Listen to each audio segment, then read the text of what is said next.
Have you ever sat at a family dinner table, surrounded by laughter and chatter, yet felt like the room had forgotten you existed? It's a strange kind of loneliness, the kind that hums quietly beneath the sound of clinking silverware and polite conversation. You smile, you nod, you pass the potatoes, and all the while, you wonder when you became invisible. That night, I remember thinking how familiar the table looked. The same roasted chicken, the same floral tablecloth I'd given them as a gift last Christmas, the same smiles that never quite reached their eyes. But something in the air felt different, heavier somehow, like a storm you can smell before you see it. Before I go any further, if you love real stories about family, strength, and the quiet power of reclaiming your peace, please subscribe. I promise, this story will stay with you long after it ends. Now back to that dinner, the night that changed everything. It was a Saturday evening, one of those family dinners my son insisted on holding every month. The table was crowded with plates and laughter, though most of it wasn't mine. Sophie, my daughter-in-law, sat across from me, radiant as always, her voice carrying effortlessly across the room. She was telling some story about a new business venture, how she'd been networking with investors, and how some people just didn't understand ambition. Everyone was listening, even my son Michael, who laughed at every line as though it were gospel. I listened too, quietly the way I always did. I'd long learned that my role at that table wasn't to speak, but to observe. The smell of rosemary chicken mixed with the faint sweetness of wine, and for a fleeting moment, I remembered when family dinners used to feel warm, when laughter came from the heart, not from competition.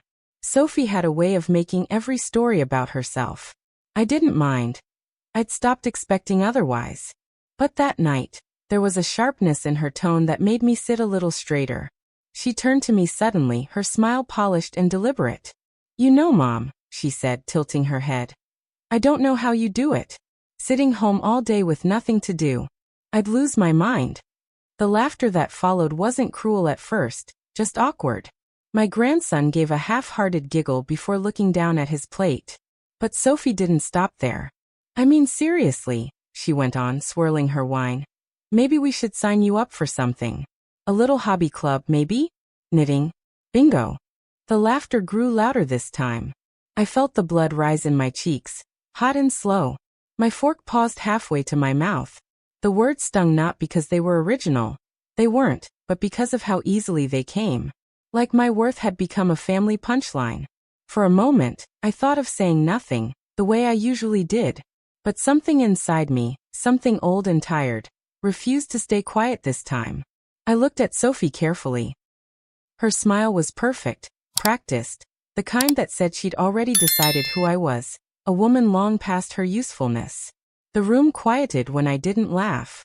You could hear the faint buzz of the chandelier, the soft clink of a spoon against porcelain. My son looked down, suddenly very interested in his plate. I set my fork down gently. "You know, Sophie," I said, my voice steady. "It's funny you mention that. I was just thinking how busy I've been, keeping this family afloat for years." Her expression faltered just slightly. I leaned back, still calm. "But you're right. Maybe it's time I take a break. After all, it's exhausting paying for all those little emergencies, isn't it?" Silence. Absolute, heavy silence. Michael's fork froze midair. My grandson stopped chewing. Even the ticking clock on the wall seemed to hesitate. Sophie blinked, her smile stiffening, unsure how to recover. I didn't raise my voice. I didn't need to. The truth had its own kind of volume, quiet but impossible to ignore. I reached for my glass of water, took a slow sip and smiled, not cruelly, just peacefully. "Well," I said softly, "I suppose even an old woman knows when to stop helping people who don't appreciate her." I pushed my chair back, the sound scraping gently against the floor. "Excuse me," I murmured. "I think I'll get some air." No one stopped me. As I stepped out onto the porch, the night air felt different, crisp, alive, like it had been waiting for me to notice it again. Inside, the laughter had died. Outside, I could finally breathe. What I didn't know then was that this small, quiet moment, that single decision to walk away from that table, was the beginning of everything that would come next. Sophie hadn't always been cruel. When she first came into our lives, she was charming, All soft smiles and sweet words, the kind of woman who knew exactly what to say to make people like her. I remember the first time Michael brought her home. She wore a yellow dress and carried a small box of pastries she said she'd baked herself. She called me Mom, before I'd even offered her tea. I wanted so badly to believe in her. To believe my son had found someone kind and warm. After all, he'd always been gentle, a boy who used to hold my hand even as a teenager. I wanted him to be loved the way I'd loved his father. At first, Sophie and I got along fine. We'd go shopping together, talk about recipes, share small moments that felt like the beginning of friendship. But slowly something shifted. She started to treat kindness like currency, something to be earned and spent. I became less of a person and more of a resource, a convenient solution when things went wrong. And things, it seemed, went wrong often. It started small. A late phone bill, a small loan for a car payment. Just until payday, she'd said with that sweet smile. Then came bigger things. Their first apartment's deposit, then furniture, then medical bills when my grandson broke his arm. Every time, I told myself it was family. That's what family does. But the requests began to blur together until I couldn't remember the last time they'd called just to ask how I was. I used to keep a notebook beside the phone to track the details, dates, amounts, promises to pay me back. After a while, I stopped writing. It wasn't about the money anymore. It was about the growing silence after each favor, the way gratitude never came. Michael always looked embarrassed, but he let her do the talking. Sophie had a way of turning guilt into obligation. "You're so good with finances," she'd say. "And we're just trying to build something. Think of it as an investment in your grandson's future." An investment. That was her favorite word. But the only thing growing was her comfort in asking. The truth was, I didn't mind helping. What broke me was the feeling that I'd become invisible. That my sacrifices were expected, not appreciated. My own life grew smaller while theirs expanded. I put off fixing the leaky roof, skipped renewing my travel insurance, even sold a few pieces of jewelry I'd kept from my younger years. I told myself it was temporary. That one day they'd stand on their own 2 feet, and maybe even surprise me with a thank you. That day never came. Instead, they began to talk down to me. As if my usefulness had expired the moment I hesitated to give. Sophie especially. She'd make little comments about how retirement must be nice, or how people my age had too much free time. I started to shrink into myself, saying less and less at family gatherings, not out of resentment but out of exhaustion. It takes effort to be unseen, but it takes even more to pretend you don't mind it. I didn't realize it then, but I was slowly fading from my own story. Long before Sophie came along, I had a dream, small maybe, but it was mine. After my husband passed, I started saving for a little cottage by the sea. Nothing grand, just a place with a porch and a view of the water, somewhere I could paint again, maybe grow lavender and read on quiet mornings. I had a scrapbook full of pictures, cottages clipped from magazines, notes about local art classes, even a recipe for blueberry scones I wanted to bake there someday. I used to look through that book whenever life felt too heavy. Over the years, that dream became my anchor. But every time Sophie came calling, that anchor loosened a little. Just this once. I'd tell myself, they need it more. The first time I withdrew from my savings for them, it felt like a small sacrifice. The second time it hurt. By the 5th time, I stopped counting. One afternoon, as I was organizing old bills, I opened my scrapbook again. The pages had yellowed slightly, the edges curling. There was a note inside, my handwriting from years ago. For the cottage, for peace. I stared at those words for a long time, realizing I'd spent years funding their comfort while postponing my own happiness. Still, I couldn't bring myself to be angry. Love, when you're a mother, doesn't switch off. You tell yourself you're just helping them get started, but somewhere along the line, you forget where they end and where you begin. Sometimes I wonder if Sophie ever knew about that dream. About how much it cost me to keep saying yes. I doubt it. People like her don't see sacrifices, they see solutions. By the time that dinner came around, I'd already given more than I could afford, not just in money, but in peace, in pride, in silence. So when Sophie laughed at me that night, when she mocked my quiet existence, she wasn't just insulting me. She was standing on the ruins of everything I'd given. And for the first time, I realized I'd built a home for everyone except myself. But all of that was about to change. It happened a few weeks after that dinner. I hadn't heard from Sophie or Michael since that night. Not a text, not a call. Part of me was relieved. The silence felt strange but peaceful, like the quiet after a long storm. Then one afternoon, the phone rang. I almost didn't answer when I saw Michael's name. His voice sounded forced, chipper, rehearsed. Mom. Sophie made her famous lemon pie. We thought we'd bring some over, maybe have coffee. I knew what that meant. They never brought dessert unless there was a request baked inside. Still, I said yes. Some habits are hard to unlearn. When they arrived, Sophie was all smiles. She set the pie down and launched into conversation about her big plans. She'd redecorated the boutique, added a luxury line, and was talking about expanding again. I listened quietly, hands folded in my lap, waiting for the real reason they'd come. Finally it arrived, they asked. Their landlord had raised the rent unexpectedly, and they were behind. Just 2 months, Mom, Sophie said sweetly. We're already negotiating new terms, but we need help right now. You know how unpredictable business can be. Michael sat beside her, nodding, eyes downcast. The same scene I'd lived a dozen times replayed before me. The desperation, the soft flattery, the expectation that I would save the day. But this time, something in me had shifted. The silence after that dinner had given me space to think, to breathe, to see clearly for once. I looked at the pie, perfect, glossy, untouched, and realized I didn't want a single bite of it. I took a slow sip of my tea before answering. I'm sorry, I said softly. I can't help this time.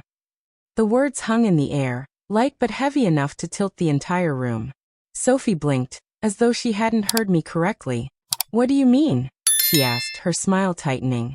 I mean I can't keep doing this, I replied. You'll have to find another way. She laughed, a short, sharp sound that didn't reach her eyes. Oh, come on. It's just a small loan. You've helped before. I know, I said, my voice steady. And I shouldn't have. Michael finally looked up. Mom, please, he said quietly. We just need. I shook my head gently. No, sweetheart. You need to stand on your own. I've done enough. The room grew colder. Sophie's tone turned from honey to vinegar. So this is it. After everything we've done for you, you're turning your back on your family? I smiled sadly. I think I've been facing you for too long. Her mouth opened, then closed again. Michael rubbed his temples, caught between guilt and disbelief. There was no shouting, no dramatic exit, just stillness. But inside me, a lifetime of quiet obedience cracked open like dry earth finally feeling rain. As they left, Sophie didn't say goodbye. She gathered her purse sharply, muttering something about selfish old people. I didn't stop her. When the door closed, the silence that followed wasn't empty. It was clean, like the first breath after being underwater too long. That night, I couldn't sleep. I sat by the window, watching the streetlight flicker across the porch. Part of me wondered if I'd done the right thing. The old me, the woman who gave endlessly, whispered that I'd been too harsh. But another voice, quieter and wiser, told me it was time. Around midnight, I went to my study. The bottom drawer of my old desk creaked open, revealing a folder I hadn't touched in years. Inside were pages and pages of records. Bank transfers, loan slips, handwritten notes, and even birthday cards where Sophie had written, "We'll pay you back soon." I ran my fingers over the paper, each one a small monument to my silence. Every dollar was a moment I'd swallowed my pride. Every favor a fragment of myself I'd traded away. I sat there for a long time, reading through the proof of my generosity, or maybe my denial. Somewhere between the neat rows of numbers, I found a line I'd scribbled once in the margin. Remember, love doesn't mean losing yourself. I had forgotten that. Completely. I decided to make copies of everything. Not out of spite, but because I finally understood something essential. People forget what they take, but they never forget when you stop giving. When I finished sorting the papers, I placed the originals back in the drawer and locked it. The click of that lock felt final, like closing the door on a version of myself I'd outgrown. As I turned off the light, I caught my reflection in the glass, the same face Sophie had once called old and tired. But I didn't see weakness anymore. I saw someone who had carried too much for too long, and was finally learning how to set it down. That night, I slept better than I had in years. The next morning, I woke with a strange calm. The sun streamed through the curtains, soft and golden. I made myself coffee and watched it steam in the light. For once, I didn't check my phone. I didn't wait for apologies or requests. I just sat there, breathing. I knew Sophie would come back. People like her always do when the world stops bending for them. But this time, I would be ready. Because I'd finally remembered who I was before I became their lifeline. And I wasn't going back. A few weeks passed after that day, and the silence between us stretched like a long shadow. I didn't hear from Sophie or Michael, not a call, not even a stray text. But gossip has its own way of traveling. It started with a message from an old neighbor of theirs. "Did you hear?" she'd written. "Michael and Sophie's landlord's giving them notice. Apparently they're months behind on rent." I sat at my kitchen table, the message glowing on my phone screen, and felt something unexpected. Not triumph, not relief, but a deep, quiet sadness. They'd built their world on money that wasn't theirs, and now the foundation was giving way. I made a cup of tea and took it to the porch. The evening air was cool, carrying the faint scent of lilac from my garden. For years, I'd imagined moments like this, when they'd finally see the truth, when the weight of their choices would catch up to them. But standing there, I didn't feel victorious. I just felt free. A week later, I saw Michael's car parked outside my house. I didn't move from the window. Sophie sat in the passenger seat, her sunglasses hiding everything except her clenched jaw. They didn't come in that day. Maybe they were rehearsing what to say. Maybe they couldn't find the words. But I knew they'd be back. People always return to the wells they've drained dry. 3 evenings later, it happened. I was trimming my rose bushes when the doorbell rang, loud and insistent. When I opened the door, there they were. Sophie's hair was messy, her expression tight with desperation. Michael stood beside her, his shoulders sagging, a man torn between pride and defeat. "Mom," he began softly. We're in trouble." Sophie cut in before he could continue. "We just need a place for a few weeks," she said briskly, like she was negotiating a business deal. "Just until things stabilize. You have that guest room, don't you?" Her tone carried no humility, just expectation. That same sense of entitlement that had colored every interaction for years. I stepped aside. "Come in," I said quietly. They followed me into the living room. Sophie sat stiffly on the couch, crossing her arms. Michael avoided my gaze. I sat across from them, folded my hands, and took a slow breath. "Before we talk about where you'll stay," I began, "there's something you should see." I left the room briefly and returned with the folder, the one I'd locked away. I set it gently on the coffee table between us. Sophie's eyes narrowed. "What's this?" I didn't answer. I simply opened it. Inside were the receipts, the transfer slips, the notes, years of evidence, all neatly arranged and undeniable. Michael's brow furrowed as he scanned the pages. I watched his expression shift from confusion to disbelief to quiet shame. Sophie tried to laugh it off. "This is ridiculous," she said, waving a hand. "You're really keeping score? After all we've done for you." I met her gaze steadily. "What you've done for me." My voice stayed calm, steady. "Sophie, everything you've built, every vacation, every business upgrade, every shopping spree, had my fingerprints on it. I was never part of your story. I was your safety net." Michael's lips parted, but no words came. Sophie leaned back, her mask slipping. "So what, you're holding this over us now? You think that makes you better?" I shook my head slowly. "No, dear. It just means I finally remember my worth." For a long moment, none of us spoke. The clock ticked softly in the background. When I finally did speak, my voice was barely above a whisper. "You can't stay here." Sophie's eyes widened. "What?" I said. "You can't stay here." I repeated. "Not this time. I've spent years giving you shelter in every way that matters. You'll have to find your own now." She stood abruptly, her voice trembling with anger. "You're heartless." "No," I said gently. "Just done." Michael's face softened, his voice low. Mom, please, she's pregnant. The words hit me like a cold wave. For a moment, the old me, the woman who rushed to fix, to save, almost reached out. But then I saw it clearly. The pattern repeating, the same plea wrapped in new desperation. I looked at him with love, not anger. Michael, I hope you learn to be the kind of father who doesn't let his wife mock his mother. Because she'll teach your child the same cruelty if you don't stop it now. Tears welled in his eyes. Sophie turned away, arms folded tightly across her chest. I stood, straightened my shoulders, and walked to the door. I wish you both well, I said quietly. Truly. But you'll have to do this without me. They hesitated, stunned by the finality in my voice. Sophie muttered something under her breath, but Michael just nodded slowly. I understand, he whispered. They left without looking back. The door closed softly behind them, and for the first time in years, the silence in my home didn't ache. It healed. I exhaled deeply, as though releasing a lifetime of burdens. I whispered into the quiet, almost to myself. I won't be erased again. The morning after they left, the house felt impossibly still. Not the kind of silence that presses on your chest, but the kind that breathes. For years, every corner had echoed with someone else's need. Now there was only me and the hum of the refrigerator, the distant coo of a mourning dove outside. I poured coffee and watched the sun bleed through the kitchen curtains. It struck me how long it had been since I'd noticed light this way. Gentle, forgiving, alive. Later that week, I took out the old scrapbook. The pages were brittle, but my dream was still there. The seaside cottage with the white shutters, the one I'd promised myself before life got crowded with everyone else's emergencies. This time, I didn't sigh and put it away. I made calls.